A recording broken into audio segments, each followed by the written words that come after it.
recognized so that. And the second point that just before beginning here is prior to this weekend here in Naperville, we conducted a virtual winter retreat. And the topic for the winter retreat was humility, the foundation for spiritual knowledge and spiritual progress. And this is a continuation. This morning's class is deliberately a continuation. So if you have not participated in the humility seminar or winter retreat, please feel free to check the recordings. There were 6 classes that I gave, plus several other speakers, and the feedback I got was people now, those who participated, now understand much better what spiritual humility is compared to the ordinary conception, the worldly conception of what humility is. And that's a foundation for the gratitude topic. That's why the title, Humility, Preliminary to Gratitude. So this weekend focus is on gratitude, and we're going to start with the preliminary of humility that leads to gratitude. One place where we find humility identified is in Chaitanya Charitamrita. Lord Chaitanya's talks with Sanatana Goswami, and Krishnadas Kaviraj has captured 26 qualities of a Vaishnava. And one of those 26 qualities of a Vaishnava is akritadroha. Akritadroha. Now, please note, pay special attention to the word krita. Krita. Because the word krita is an essential Sanskrit term that's also connected with gratitude. That is to say, the dhatu, or the root of these two qualities, humility and gratitude, they have the same Sanskrit root, krita. You'll see shortly, but krita, by definition, it means favor or mercy or some kindness that's been given to someone. And gratitude is krita gya, one who recognizes, gya, one who knows that a favor has been done to them or for them. Krita gya. So this is humility. It's akrita droha. And in the word for word, in the Chaitanya Charitamrita reference you see, it's translated as humble or humility. It's a quality of a devotee, is humble. And this akritadroha is found in several places. We'll mention some of them. But at the bottom you'll see some other definitions. In addition to humble, is they're not defiant.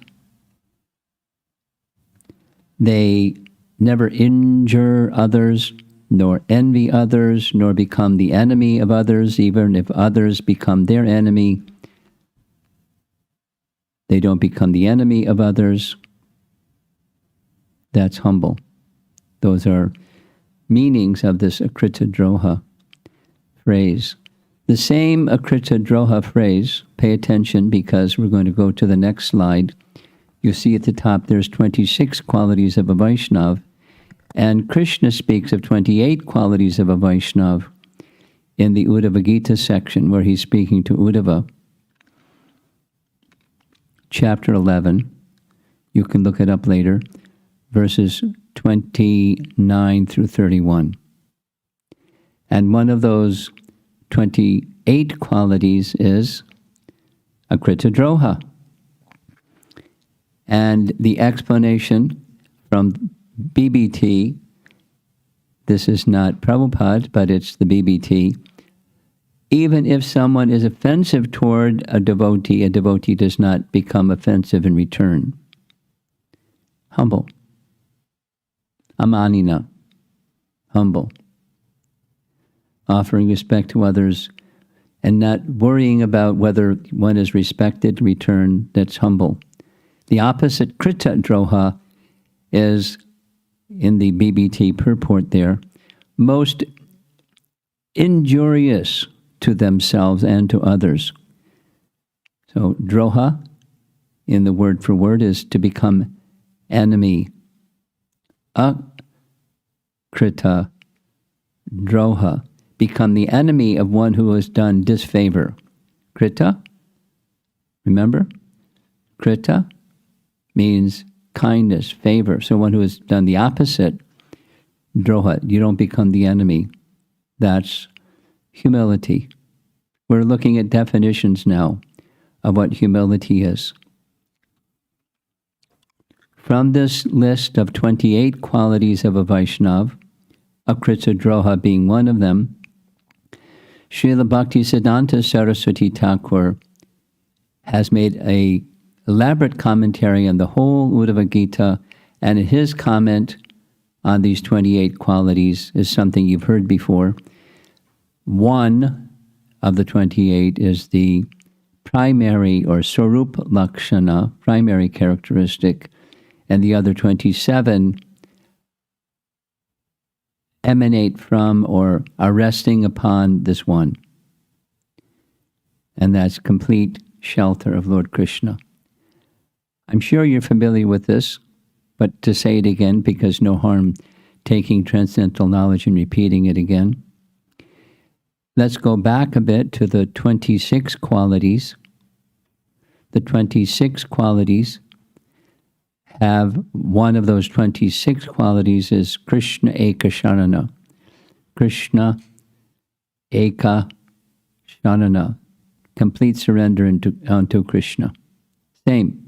The Sanskrit is different. The meaning is the same. Now let's go for a moment to Bhagavad Gita.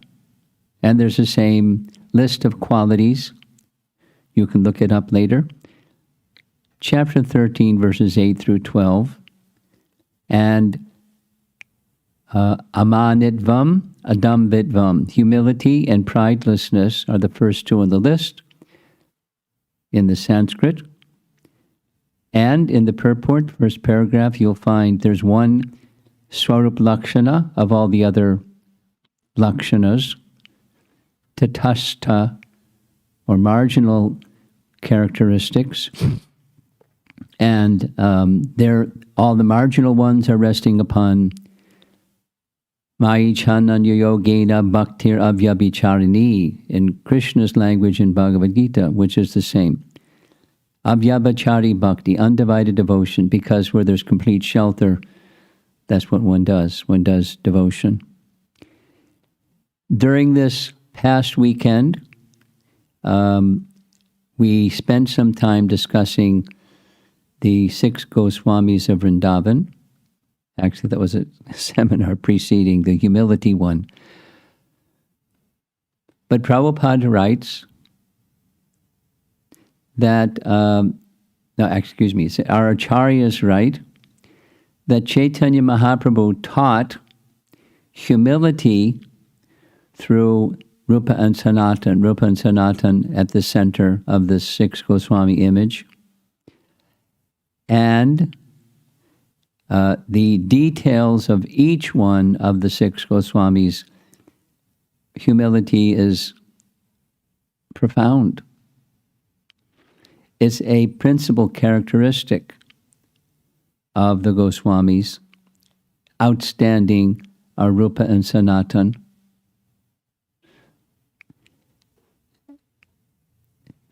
This is the life of devotion, because when there is humility, one calls out, and one's heart is open for mercy.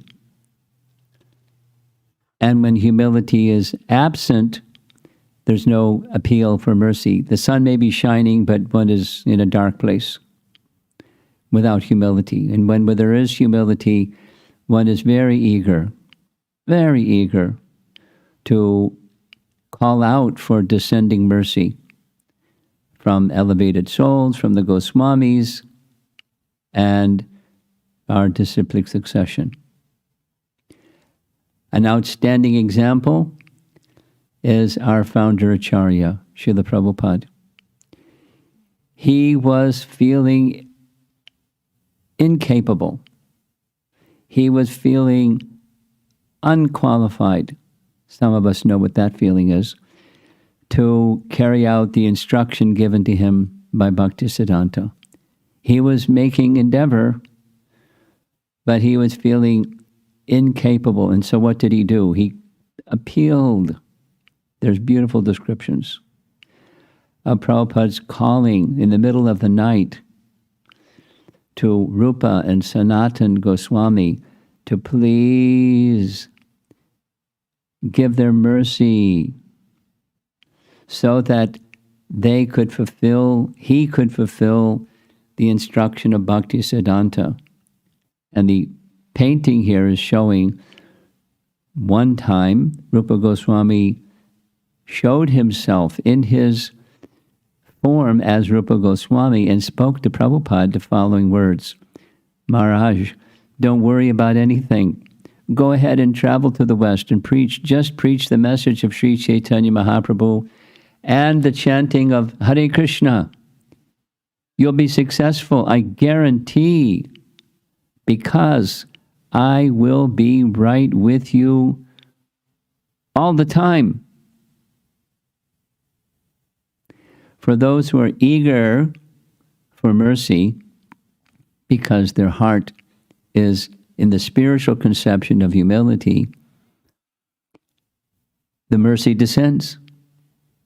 And then the power and the strength that they require to carry out whatever the service is that's being asked of them, it becomes possible. Even if it's mission impossible, it becomes possible. That's the confidence. It's self-confidence means confidence in descending mercy. In this way, one is not the doer, one is the instrument of the will of Krishna and his representatives. That's the picture of humility. And as far as gratitude is concerned, when one receives that mercy, that's called krita. It's favor, or other synonyms for krita. A good deed, a meritorious act, righteousness, virtue, moral merit, benefit, bounty, friendly aid, kindness. Kindness is a good one. Someone is kind to you, and you recognize it. That's the favor that's performed, and recognizing it is what grateful is, or gratitude. Gya, that syllable means to know. One knows, or one recognizes that krita that has been done for one, and one is feeling something. Now, many of you have heard something that I speak all the time because I believe it. It's a truth. Gratitude is a seed of love. Last year, at the same time as the winter retreat, which comes around Christmas time, this was the theme: gratitude, the seed of love. So you can say this is part 2. If you want to learn more about gratitude from that last year's winter retreat, recordings are available. And it wasn't just me speaking, it was others speaking. Kritagya, as meaning grateful, is not just a quality of a nice Vaishnav. According to Lord Chaitanya's teachings to Sanatana Goswami, it's a quality of Krishna. Look at this. We know one of Krishna's most outstanding qualities is Bhaktavatsala, which is he is very kind to his bhaktas. And kritagya, he's very grateful. He's very grateful to his bhaktas who render service. He doesn't need anything, but it's the heart's gratitude, kritagya, towards service rendered. And the other two characteristics of Krishna, these are qualities of Krishna, taught by Chaitanya Mahaprabhu to Sanatana Goswami. Samartha and Vadanya. Vadanya, like Namo Maha Vadanyaya, like that same phrase. All abilities. Let's take a look at this quality of being grateful in two references from Ramayana. This is, of course, Hanuman. And Hanuman loves glorifying Lord Ramachandra. It's his life, it's his soul, it's his everything. He loves serving and singing the glories of. So in Ramayana, this very same language, kritagya, is found when Hanuman is crossing the ocean and the first obstacle comes in the form of Mainaka mountain. And when Mainaka mountain rises, there's some discussion. Mainaka mountain makes a request of Hanuman while crossing the sea so that you may become fatigued. Please, I'm inviting you, take rest for a bit and then carry on. And here's the Sanskrit from Valmiki Ramayana, krite cha prati kartavyam esha dharma sanatana. There you recognize this word krita. Krita in the vocative is krite. Krite cha prati kartavyam. One should acknowledge a krita, a favor, and try to pay it back. This is Sanatana Dharma. That's a pretty strong statement, isn't it? This is Sanatana Dharma. What's Sanatana Dharma? Well, we have an idea what Sanatana Dharma is. The Dharma of a living entity is to serve, and Sanatana Dharma is to serve Krishna. So Sanatana Dharma in Valmiki Ramayana is to acknowledge a favor and try to pay it back. That's what Sanatana Dharma is. We're Krishna's part and parcel, and we received so much from Krishna. And to repay that, try to pay it back, the kindness received from Krishna, that's Sanatana Dharma. Very nice, isn't it? Here's a little detail. And the word, this verse, is being spoken by the Mainaka mountain himself, and he gives two examples of the favor, the krita, that he would like to repay. The first one is long, long ago, the sea god had received a favor or service from one of Lord Ramachandra's ancestors named Sagara. King Sagara is in the same line, the Ikshvaku line, that Dasarath and Ram, etc., appeared in. And that ancestor, Sagara, in search for the horse that was stolen by Indra, in search for the horse, one of the efforts was to search everywhere, and the seas were dug by the 60,000 sons of Sagara searching for the horse. That's increasing the ocean's boundaries. And then again, Sagara helped the ocean personified when angry Agastya Rishi was trying to dry up the oceans and Sagar protected him. So the ocean personified, or the sea god, was feeling kritagya, or gratitude, towards the ancestors of Lord Ram, and he wanted to do something for Lord Ram. And so the sea god approached Mainaka. Can you help? Can you help me repay this favor? And the Mainaka was approached because Mainaka, long, long ago, was saved by Vayu, the wind god, who was the father of Hanuman, when Indra was smashing with his thunderbolt different mountains, because, according to the Puranas, there was a time when mountains were able to fly and they had wings, and Indra didn't like it, and so he was breaking off their wings with his thunderbolt weapon. Mainaka was protected by Vayu. Mainaka was placed within the sea, and Indra was not able to break his wings. And so Mainaka was approached by the sea god, both on the platform of Sanatana Dharma, or repaying a favor, or making a conscious expression of gratitude. Very sweet. Within the crossing of Hanuman over the ocean, there's a very important lesson for us. And there are many, many ways we can learn this lesson, we'll find in the course of this weekend.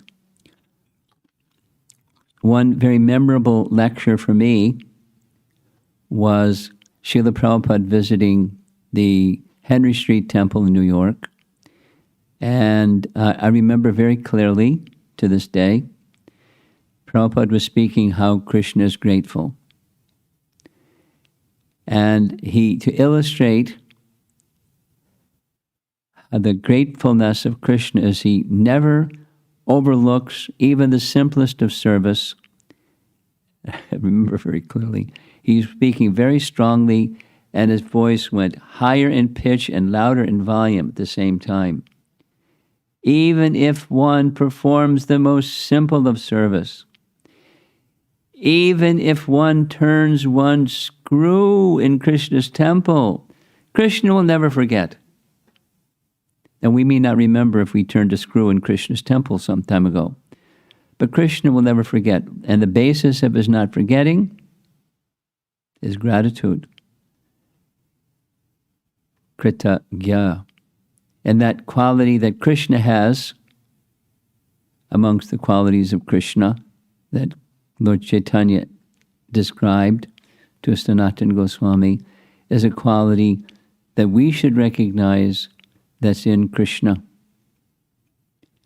Another very celebrated, popular example is the words of Uddhava.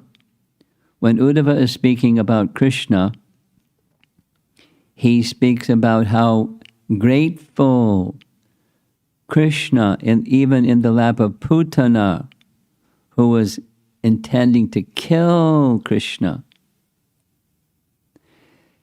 because she rendered a small little service, which was part of her plan for killing Krishna. Krishna was very grateful and gave her a position in Goloka Vrindavan as an assistant nurse of Mother Yashoda.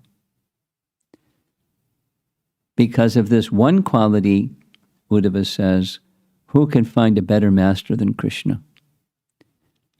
It's a nice illustration. The background is the real intention of Putana, very wicked. But Krishna overlooked the wicked and accepted the small service and gave her an amazing result. Eternal life in the spiritual world as a maid servant, or an assistant to Mother Jasoda, a nurse. How grateful is that quality of Krishna? So naturally it's there in the living entity because living entities are parts and parcel of Krishna. Another nice scriptural reference is this one. In Nectar Devotion, aside from Lord Chaitanya's teachings to Sanatana Goswami, we find Rupa Goswami writing the 64 qualities of Krishna. And one of the 64 qualities of Krishna is kritagya, that he's grateful. And there it says there's a small quantity of each of Krishna's qualities within the devotee. Now, the statement of Nectar Devotion is, provided they become pure devotees of the Lord. That means living entities have the potential of being grateful, but they may be ungrateful unless they become devotees. Or becoming a devotee is an expression of being grateful. So look at in the red letters, there's this Sanskrit word for grateful, and then there's a very similar root for one who is ungrateful. Kritagya becomes kritagne, ungrateful. This, I don't know how to properly pronounce, G-H-N-E, gne, one who destroys, or one who subdues, or one who overpowers. Krita. Just ignore it. Ungrateful. Let's take a look at some examples from Scripture of being ungrateful. There's a very elaborate description at the end of the 4 months of the rainy season, after Sugriva has become the new king, replacing Vali, and he's enjoying like anything in palace life. Ram looks very sad, and he's pondering over the loss of Sita. And it's not just a worldly sad, it's a transcendental emotion, naturally. And he's feeling transcendental feelings of separation from Sita. There by his side is Lakshman. And he's explaining, here's the Sanskrit of one verse in this whole section, where he's pondering on the absence of Sita and the necessity to regain Sita. Here's the verse, and the word for word, kritartha. Kritartha is one who has achieved his objective. That's Sugriva. Whoever has received his objective, kritartanam. See that word krita, the root is there in both of these words. Of the needy man, mitranam, a friend. Mitra is the friend. Na bhavanti, to not help. Kritagya, such an ungrateful person is like an animal. Whew.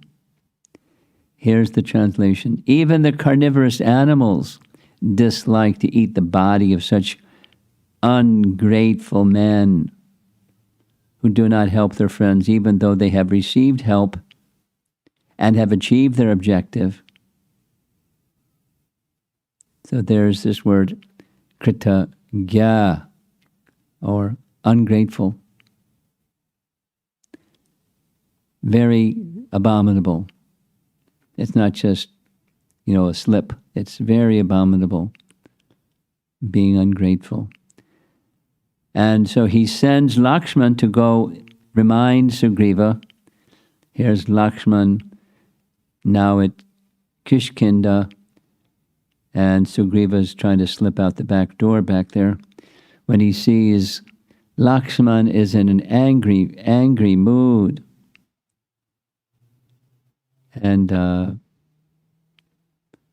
there's a little softer reminder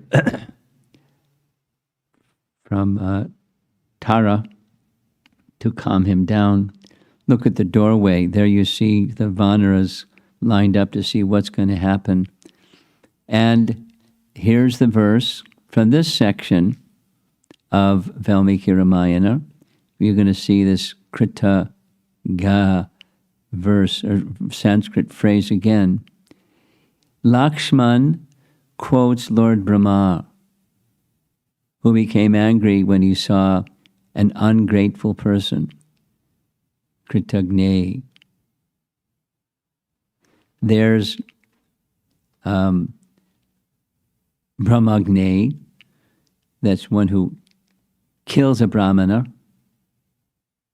Cha surape, let's go through. Surape, one who drinks liquor. Chore, steals, or a thief. Bhagnavrate tata, the one who breaks a vow. There's nishkritir, there's atonement for all of those bad things, but there's no atonement. Na asti nishkriti. There's no atonement for one who is ungrateful. Pretty heavy. This is Brahma who speaks this verse when he sees another person being ungrateful. Lakshman quotes Lord Brahma. Atonements have been prescribed as beneficial, vihita. Vihita is in the second line, nishkritir vihita. For one who kills a brahmana, one who drinks liquor, one who commits theft, and one who violates a sacred vow, but not for one who is ungrateful. It's contemptible. It's not just like, whoops. It's contemptible. These are two references in Ramayana that speak about the severity. And it's same is referenced in Mahabharata, where Brahma is quoted speaking the very same verse.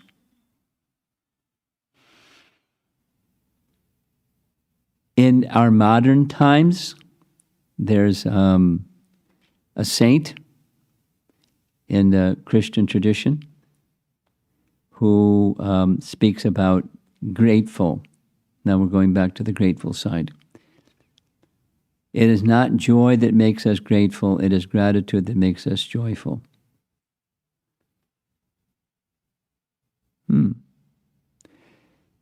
It's a celebrated quote. Not often do people know where it comes from, but it's a celebrated quote. It's a thoughtful quote from a practitioner in a certain tradition, but truth doesn't change through traditions. Truth is truth. With gratitude, there's joy.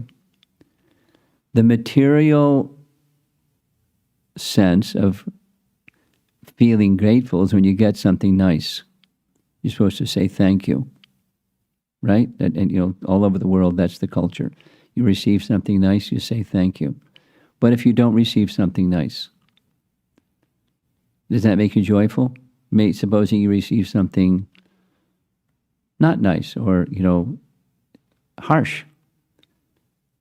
Does that make you joyful?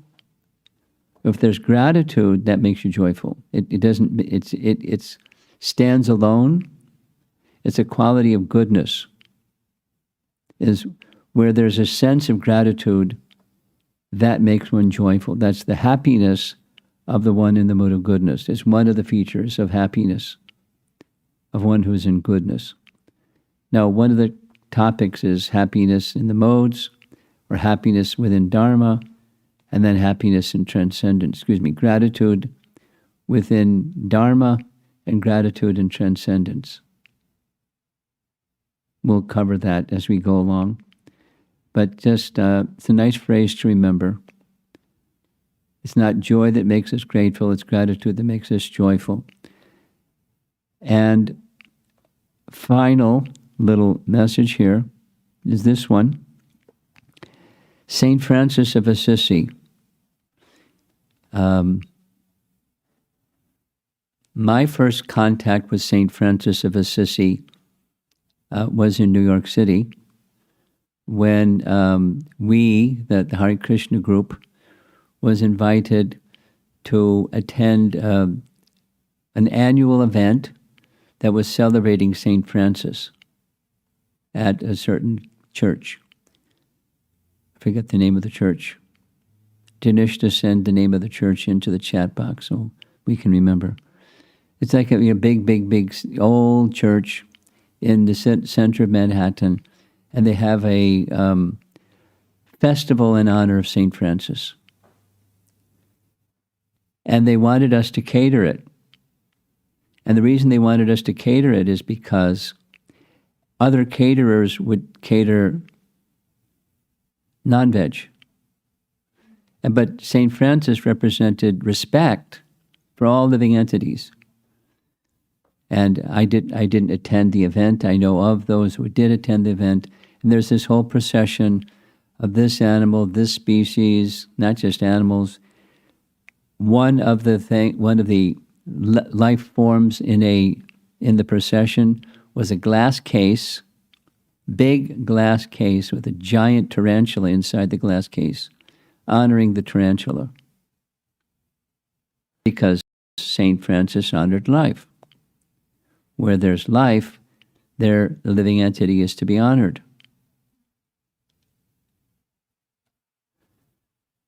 So here's something you should have received in the handout, whoever registered for this event should have received this little document, The Perfect Joy, which I'm going to summarize right now.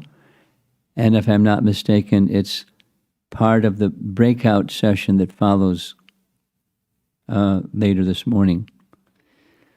So Saint Francis, as you see, it's of Assisi. Assisi is a city or place in Italy, and he had an assistant that traveled with him. He was a monk, and his assistant was named Leo. And Leo kept a diary. And one of the diary entries of Leo, of the exchange of St. Francis, was one day, St. Francis was traveling from one convent to another convent with Leo. It was a long journey. And in the course of the journey, St. Francis was in a particular mood that day. He was describing what is not real joy or perfect joy. And just reading that, I was thinking, how many times did Prabhupada do like that? People think of happiness, and then he would define what they think of happiness, and it's not real happiness. So who knows exactly what the exchange was, but something like that. And this is not, that's not, that's not, that's not. So many times, what's not perfect joy, Leo ventured a question. If all these things are not perfect joy, what is perfect joy? That's a good question, isn't it? And St. Francis said to Leo, supposing on our way to the convent, it's a very stormy day, very cold, lots of rain, heavy wind, we're soaked, we're drenched, we're hungry, we finally make it to the door of the convent, a guard comes or a gentleman comes to greet us, and he wants to know who we are, and we say, we're your brethren, and he says, no, you're not. You're cheaters, you're bad people. In the name of the church, you're just trying to take advantage of people. Get out of here, and slams the door or the gate or whatever. That's perfect joy. St. Francis says, write it down. That's perfect joy. And Leo's like, what? That's perfect joy? And then St. Francis continues saying, So we have to spend the evening. The night is falling. It's getting colder and colder. It's starting to snow, and it's very cold. We're very hungry and shivering and soaked and drenched. And we try again to go to the gate of the convent. The same man comes and insults us in harsh words, saying, "You're robbers. I don't trust you. Get out of here before I beat you with sticks." Slams the door again. And I'll just read because the language is important.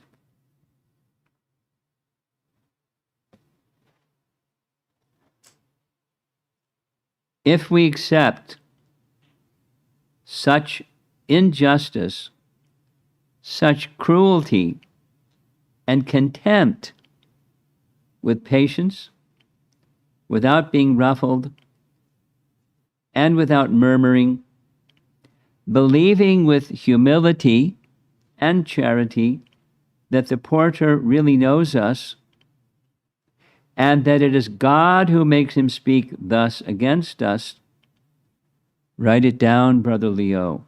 This is perfect joy. Then the second time, when he sends them away, if we accept all this with patience, with joy, and with clarity, oh, Brother Leo, write it down. That is indeed perfect joy. But it's not the experience that's joyful, because the description is very clear. The weather conditions and their physical condition and the mental harshness of his words and treatment is not pleasant. It's not joy. So real joy and perfect joy is just as we heard from Bhaktisiddhanta Saraswati Thakur, from Krishna's words, where one has exclusive shelter in the personality of Godhead. Of course, the tradition is different, and language is different, etc. But that's real humility, and it's real joy. Having that connection is the root of what perfect joy is. Not getting something. Remember this other statement. It's not joy that makes us grateful, it's gratitude that makes us joyful. Same word, joyful. Same message from St. Francis of Assisi. And the last slide is this one. This is something I believe you'll be taking up during your breakout group, so you can start thinking about it now. When there is an expectation of a fellow Vaishnava to display reasonable degree of kindness, krita, fairness, or other basic characteristics of a wholesome being, and you experience that as being absent, how to process that situation in a balanced, non-judgmental way, what inner quality within you is required. So the idea in the breakout group is you can answer this question and make an application exercise in how can you develop your gratitude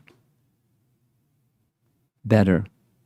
I mean, the condition that St. Francis is outlining is extreme. Not so likely that would happen. But supposing something going in that direction were to happen to you, and to remain unruffled and peaceful and joyful.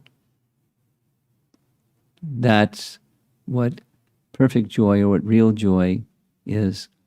And one who is experiencing gratitude can experience that. But it's not the mundane kind of gratitude. It's the transcendental kind. That's the topic for this weekend. And that's it for this morning's presentation. We now have a little bit of time for discussion.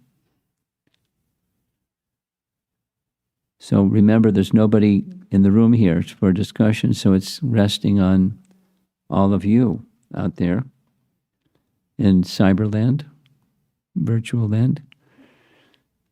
So let's see if there's some discussion. Hare Krishna Maharaj. We have 3 questions so far.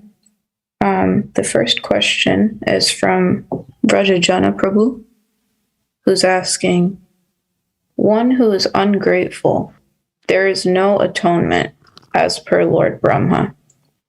But in one sense, we are all ungrateful to Krishna. Can we understand that? How do we understand that is his question? Yes, Maharaj. Well, sure. How do you atone for our this lifetime and so many lifetimes of ungratitude towards Krishna? And that's devotional service. So it's not, our atonement is devotional service. It's not something separate.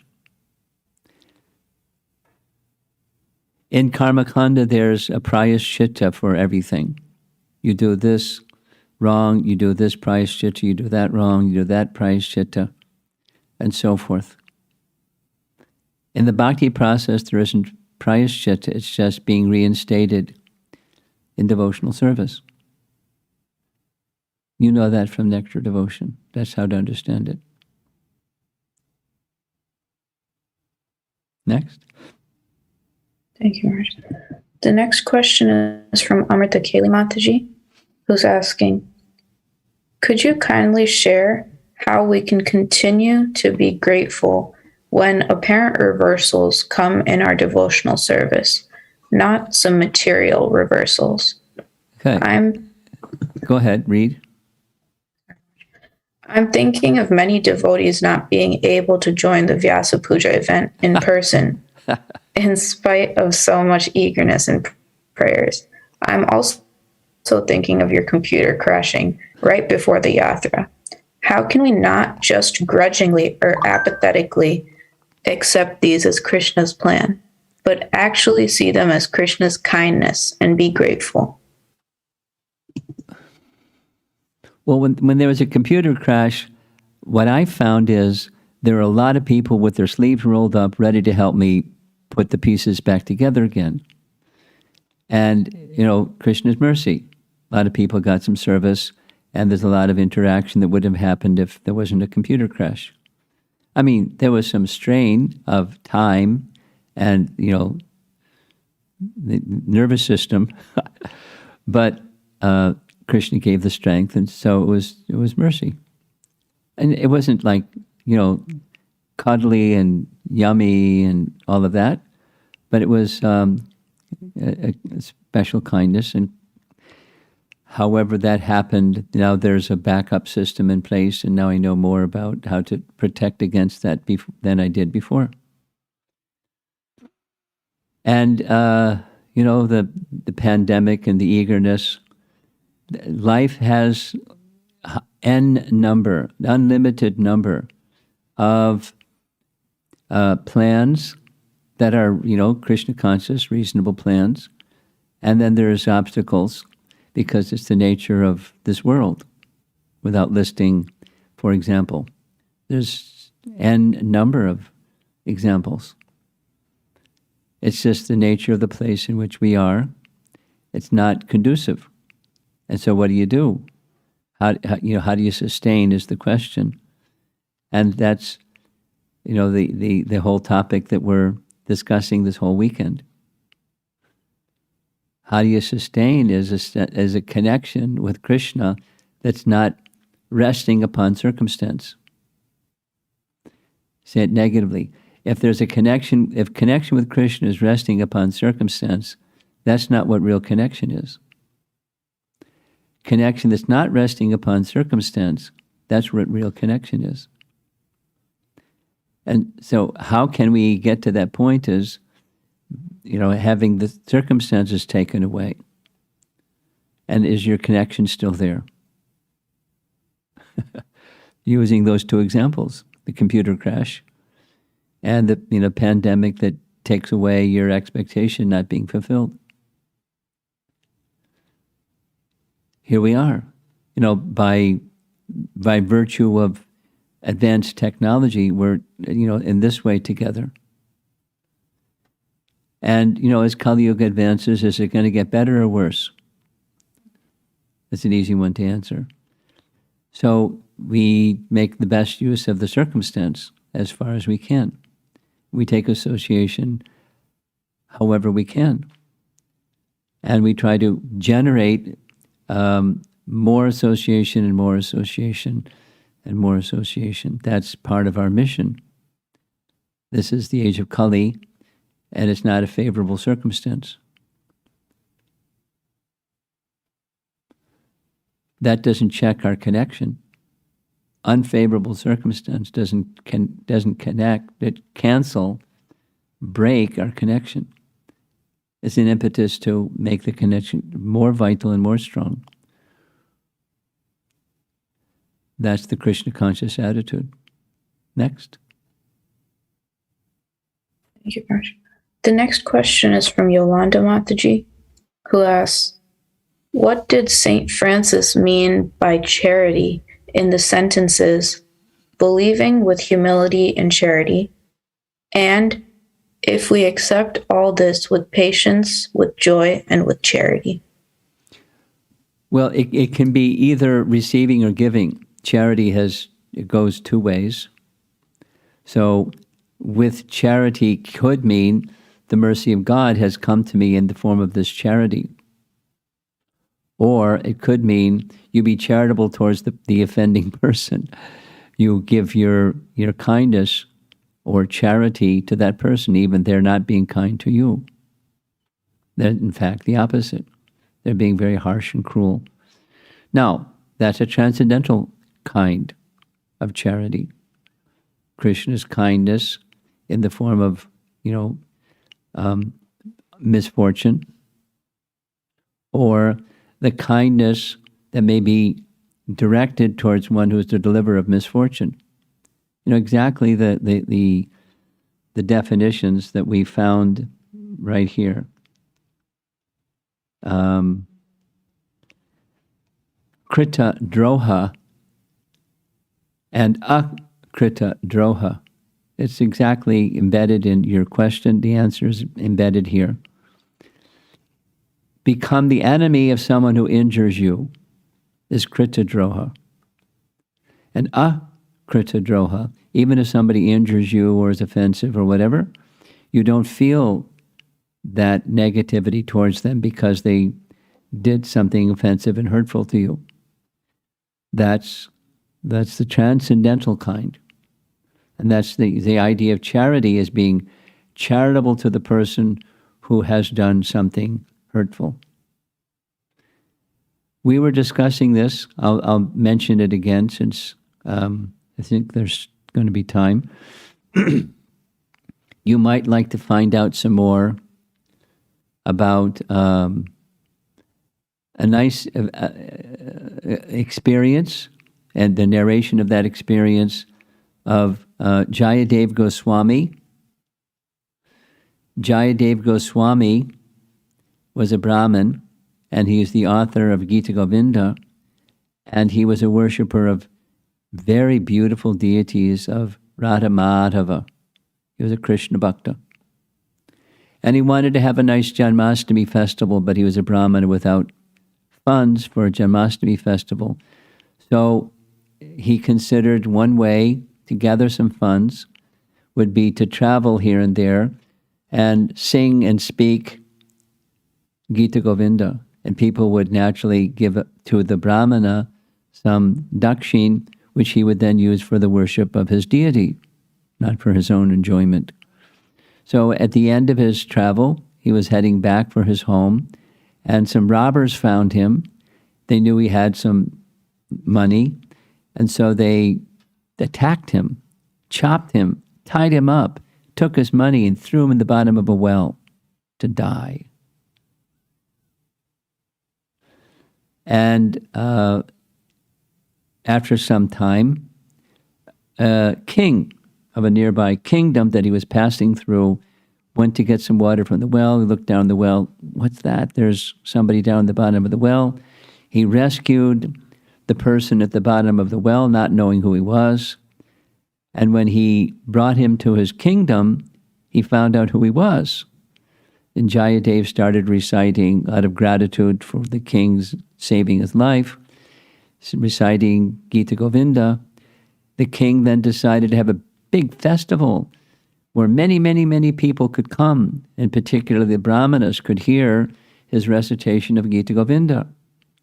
So the robbers, hearing about this festival, disguised themselves as Brahmins to get some money because that's what they wanted. And while reciting Gita Govinda, he saw in the audience the robbers in a disguise of Brahmanas. And he leaned over to the guards, saying, make sure they get some money. And the robbers thought, uh-oh, he recognized us, we're in trouble. And so they got up and ran. And then Jayadev requested, follow them and make sure they get some money. And so, following the advice of this elevated Brahmin, they went pursuing the robbers and they caught up with them. And before they had a chance to say what the purpose was, they weren't asked what your purpose was, they told a big lie. Said, we're telling you a confidential secret, don't tell anybody. But in a previous place, this person is a bad person, and the local king told us to grab him and chop him and throw him in a well because he's a bad person. And as they were speaking like that, the narration goes, the earth opened up and the robbers disappeared and were swallowed. Like a sinkhole. They just went, disappeared into the earth. And the guards, the king's guards, were shocked. They came back and reported to the king what happened. And then the king went to Jayadev saying, do you know those people? He said, yes. Could you tell me a little bit about those people? Yes. They're the ones who chopped me and put me in the bottom of the well. What? Then why did you want to give them money? Well, because they were in need of money. That's where they chopped me. And, they should be given what they need. And the king was shocked because he's not interested in retaliation. Look on the screen. Even if someone is offensive toward a devotee does not become offensive in return. But akritadroha is you become the enemy of someone because they hurt you, or they did something that was offensive towards you, or injured you in some way or another. In the case of Jayadev, it was physical. There was death. They were intending to kill him. And then they're continuing to insult him verbally. So, nonetheless, Jayadev was very kind. Now, that's a transcendental quality. A transcendental quality. But that's how it's possible. So that charity, there's the answer to your question. He was charitable towards these people, even they were bad. Even they had tried to harm him in a very, very bad way. Malign him verbally and attack him physically. He was still charitable towards them. Next. Thank you, Maharaj. The next question is from Yamuna Jivan Prabhu, who asks, I was reading Prahlad Maharaj's prayer this morning, where he expresses his inability to leave Narada's service. A thought surfaced of how Prahlad did not repeatedly hear from Narada every day as such. Yet his power of receptivity was so strong that his gratitude was thick and full even years later. In reflecting on my weak self, it takes repeated contact with the source of mercy to restore, revive, or keep afloat genuine feelings of gratitude. What does Prahlad, or Srila Prabhupada for that matter, have to not have a leaking bucket? What quality do they have so that they didn't have a leaking bucket is the question? Yes, Maharaj. Well, it's very simple. Very simple. Gratitude that's not dependent upon circumstance. No, because how did he get that gratitude that's not dependent upon circumstance? One could say it's lifetimes and lifetimes and lifetimes of practicing devotional service so that it came to the point of spontaneous devotional service. And we're going to be touching on that, I believe, this evening or tomorrow morning, one or the other. I think it's tomorrow morning. You know, there's gratitude that's in goodness, and there's gratitude that's in transcendence. And gratitude in transcendence, we're going to hear about it tomorrow morning. Bhaktivinoda Thakur calls it raga. Raga is a quality that's in transcendence. There's gratitude that's in goodness, but, you know, we know it from Bhagavad Gita, the modes of nature compete for supremacy, and we have a tendency to forget, etc. So it's not deep and profound, but there's a stage where it's transcendental. It's not dependent upon circumstance. Prabhupada said, although I was alone in the West, I never felt separation from my Guru Maharaj. So gratitude that's not dependent upon circumstance. That's transcendental, or beyond material circumstance. That's what transcendental is. And it's rare. So how do you get there? You practice from the position that you're in, and as purification, cleansing occurs, may that become your position, Jimuna Jivana, that you have spontaneous attraction of gratitude towards the source of the benefits that has come into your life. Next. Thank you, Maharaj. The next is a comment from Danishta Mataji, who says, "Thank you, Guru Maharaj. The name of the church where the St. Francis of Assisi festival is held in New York City is the St. John the Divine Cathedral." That's right. St. John the Divine, honoring St. Francis the Compassionate. And often when you see paintings of St. Francis, you see him with animals, not just dogs. I mean, Dattatreya is shown with dogs, but St. Francis is all kinds of animals. He was just very compassionate. Transcendental compassion. St. John the Divine Church. It's a very big, old, architectural, beautiful place with some land around it, and that's where the festival is, as far as I can understand. Thanks, Danishta.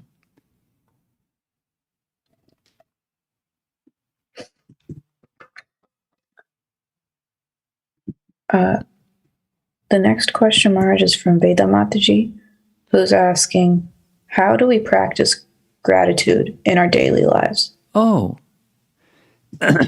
there's a handout that you should have received. And if you didn't receive it, ask the person who's supposed to send it to you to send you one. And the answer is in that one-page short document of how to. I anticipated the how-to question.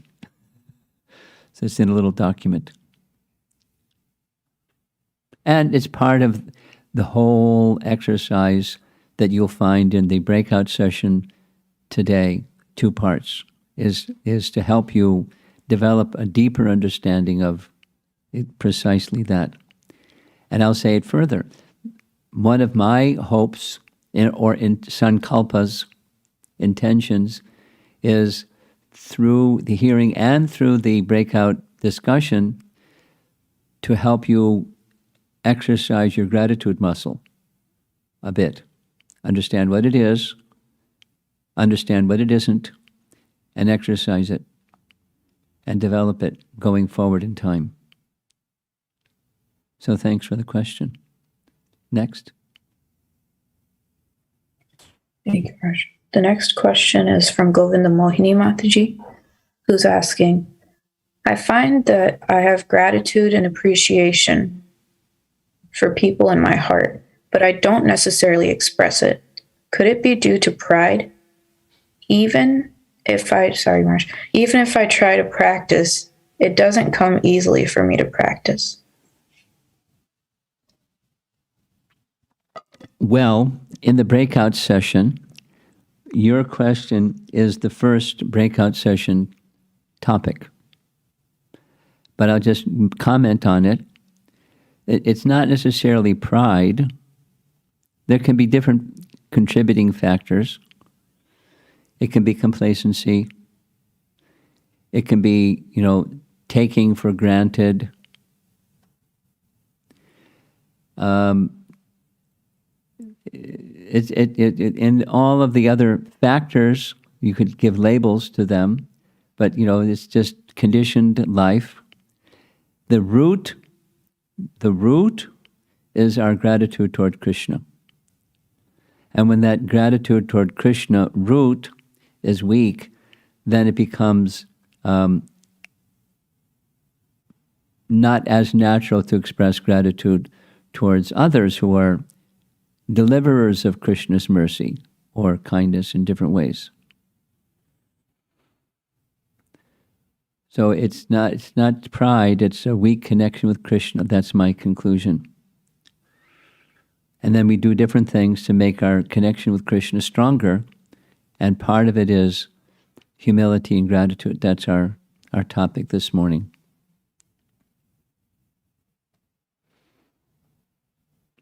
Next. The next question, Marge, is from Paramananda Prabhu, who asks, Krishna doesn't forget the smallest service we do for him, including turning a screw at an ISKCON temple. As Lord Ramachandra, he recognized the ungrateful nature of Sugriva and sent Lakshmana to correct that. Does Krishna easily forget our ungratefulness from the past? Sure. He doesn't forget, he forgives. What happened, listen carefully, what happened, actually he told Lakshman, don't go all worked up and angry, be nice. Lakshman got worked up and angry because he was feeling Lord Ramachandra's feelings of separation from Sita, and that was the transcendental emotion that caused him to get a little worked up. But Tara, etc., and Hanuman, etc., helped pacify Lakshman's anger. The point is, as soon as Ram understood that action had been taken on the gratitude front, that is a krita, a kindness being repaid, his feelings were of disappointment in Sugriva were gone. It didn't linger. He didn't, he was completely forgiving to the point of forgetting. Because his real interest was, because transcendental interest was regaining Sita, but as far as the feelings towards Sugriva was his neglect of gratitude. And when the gratitude correction was made, back to your question, he was, Lord Ramachandra was completely fine. No mention further.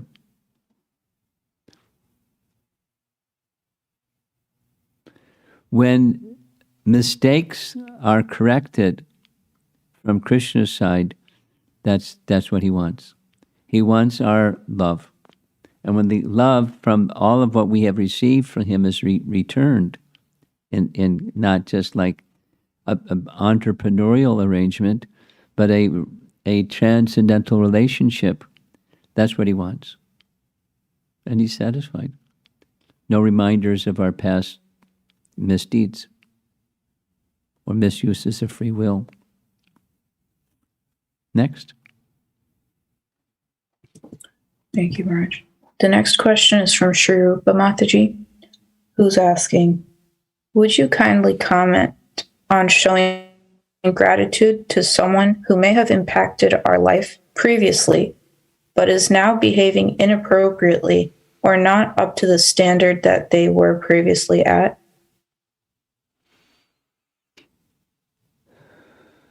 Well, my answer to that is it depends.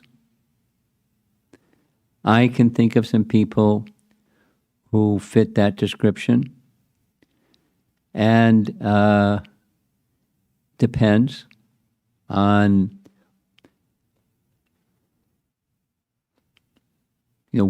how dark their life has become.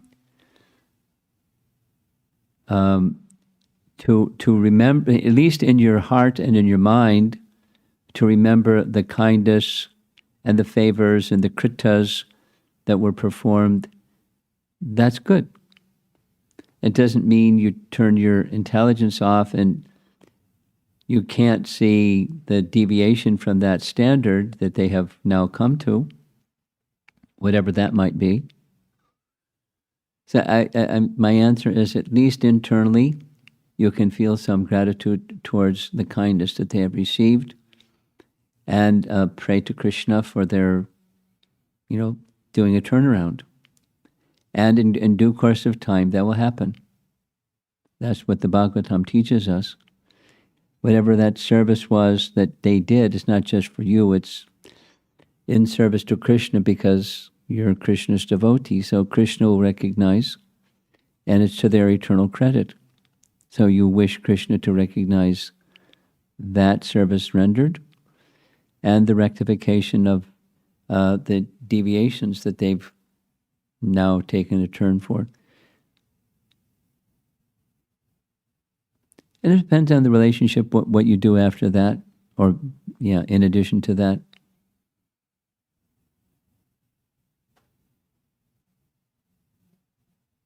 Next.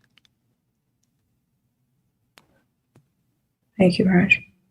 The next question is from Anisha, who asks, in our lives, there are so many people who we need to show our gratitude to. Do we need to show our gratitude to all of them or just to some specific people? Well, if you hold the grateful heart, it'll shine. And you may or may not say it or do something, but it'll shine. And, as inspiration carries you forward, you can say something or do something in appropriate ways.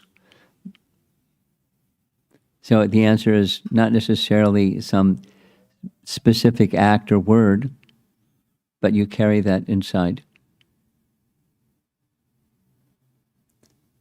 Next. The next question is from Yamuna Mataji. I have an understanding that having gratitude is always looking for the positive in any situation and seeing the mercy.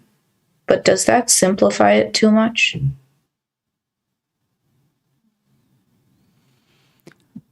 Well, yeah, for a couple of reasons. One is, what's the positive in everything? We may not have the tools or the consciousness to see it.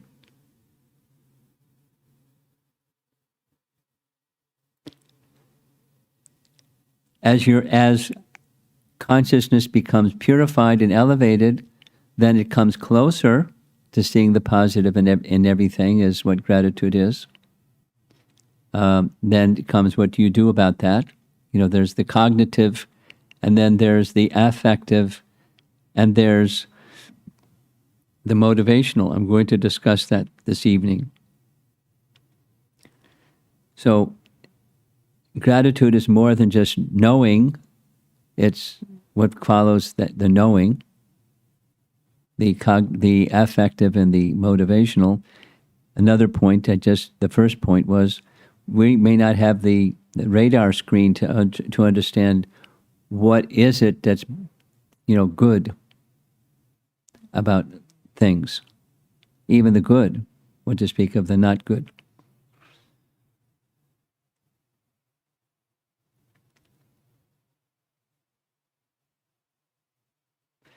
And the paying back part, which is what gratitude is, that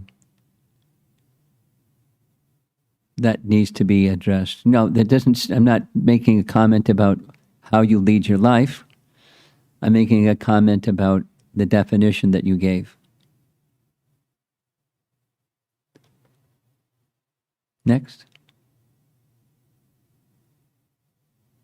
Thank you, Lord. The next question is from Amara Mataji, who's asking, if we are genuinely grateful and also expressed it to a person, but also experience feelings of doubt or not understanding the very same person many times, then what is the situation and how do we overcome this to being completely grateful? Well, purification. Just like that nice definition that's in Nectar of Devotion that says, amongst the 50 qualities in Krishna, living entities have those same qualities to a minute degree, provided they're pure devotees of the Lord.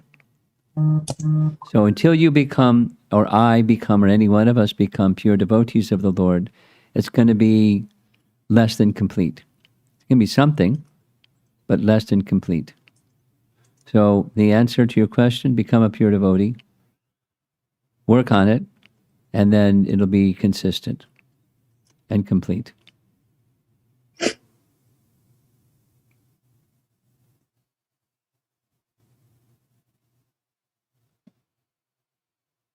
Next. Thank you, Raj. The next question is from Madan Mohan Prabhu, who's asking, I see that when I'm sincerely trying to hear and chant, a natural gratitude arises in the heart, but other times I find it difficult.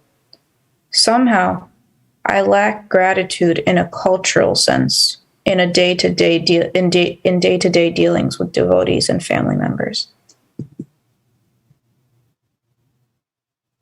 Welcome to the club. That's a comment. So then a comment to your comment is, now you know what to do, right? You know how to, you know what to do is chant attentively so that there can be consistency in your day-to-day activities of a sense of connection, proper sense of connection with others and the world around you. Next. Thank you, Raj. The next question is from Shrita Prabhu, who asks, one of your slides says that one should acknowledge a favor and pay it back, which is Sanatan Dharma. My understanding is that while one may be able to acknowledge one's spiritual master's sacrifice, can he ever pay him back? Well, you make the effort, and that's gratitude, and that's Sanatan Dharma. You're asking, is it ever done? The answer is, it's never done, but it's the quality that's never done. Next. The next question is from Kirti Prabhu. What would be the appropriate way to express gratitude, especially to the person who helped me? Especially if the person who helped me is not willing or not available to accept anything in return? Well, the assignment that was given to all of you who registered was embedded in a little cover letter, and the answer to your question is within that first video of some people that did a little experiment. And in one case there was an individual whose school teacher is no longer alive, and how did he express his gratitude to a school teacher who was no longer alive? So there's some embedded within that little video are answers to your question. So I suggest you go back and view the video and try to pick up on the principles. And if somebody's not inclined, then you don't disrespect that person who's not inclined, but you find some other way. And there's n number of other ways that you try, but the principle is you try. And when there's a will, you'll find a way. How? And it depends on the person and the circumstance and so forth. If the person is unwilling, get creative. Krishna will give you intelligence. Next. Marsh, we have about 7 questions left. Should I just... We have 7 minutes till the bell rings. The next question is from Subal Prabhu. As long as we are afflicted by different degrees of selfishness, what is our capability to fully recognize Guru and Krishna's mercy and be grateful? Well, the answer is Krishna consciousness. You have to become a pure devotee. And, until then, it's going to be incomplete. But something is better, than nothing. So you strive to become a pure devotee as in course of time. Chant good japa, that'll help. Next.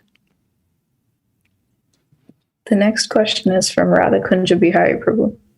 Can I assume that memory is bestowed upon us to help us remember Krishna, and that remembrance be invested in gratitude? That's a nice expression. Probably write it down and put it on your workplace desk or something, and try to remember it. Next. The next question is from Vrajmataji. Is gratitude similar to sincerity, which seems to be part of the nature?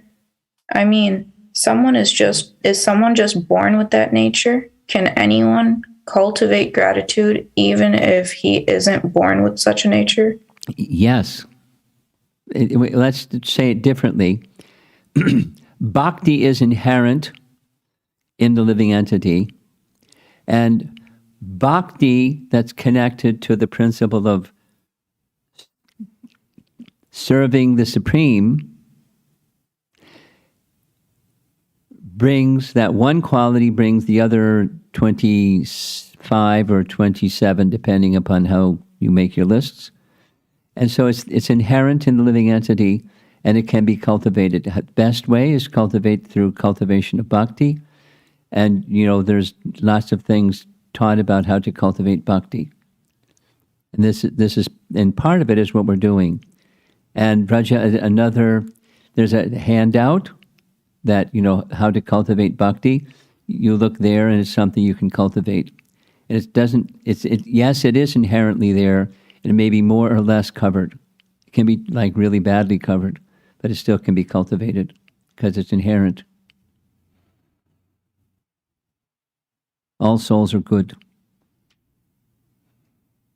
deep inside, part and parcel of the supreme good. Next. Thank you, Raj. The next question is from Ramaragava Prabhu.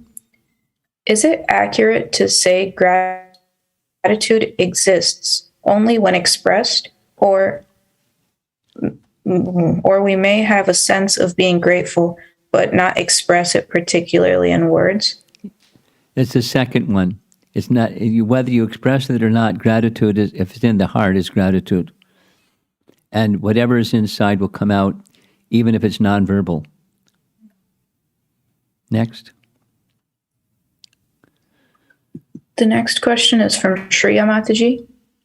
When I face unfavorable circumstances or people, is it okay to be neutral and away from them till I reconcile the situation? Do I have to suppress those feelings and act immediately? No, don't suppress, but keep it at a distance. That's a good idea. Till you're mature enough to, do what's needful. Next. The next question is from Abhinav. Showing gratitude right now for me seems very forced and unnatural. It feels like I have to fake it. Is there anything I can do to remedy this? And will these feelings change over time? Well, you find yes, if your mood of wanting to serve Krishna grows, so I would suggest that you start with humility, and that go through those seminars, the topics on humility, and immerse yourself in humility, learning how to be in that humility place, and just work on that. This, in a spiritual sense of what humility is, not the other kind. And gratitude will awaken. Next. Thank you, Maharaj. The next question is from Paramananda Prabhu. In the Nectar of Devotion, Srila Prabhupada writes that from the time of our birth, we have to rely on so many people in our lives, even from a material perspective. However, he adds that one who becomes a devotee is no longer a debtor to these people. Of course, one is in debt to one's spiritual life due to the merciful Guru and Vaishnavas. So the question is, so krita or favor in kritadnya is only for spiritual favors? No. Is that the correct? Okay. No, it's not correct. But that one is no longer a debtor means you have fulfilled the debt. You have fulfilled the debt when you become a devotee or a pure devotee. Those debts have been repaid. It doesn't mean you don't feel gratitude and you don't do anything. You're doing it by serving Krishna with love. Next. This next question is from Srinath Prabhu, who asks, how can we be grateful while feeling resentful? Well, you won't. You have to not suppress the resentfulness, but step back from the resentfulness and ask yourself the question, where's that coming from? And then when you hear scripture, then you'll get the answer. When you hear scripture with an openness of receiving light inside the heart that's now dark and closed in the mood of resentfulness, light can dissipate that resentfulness and transform it. Next.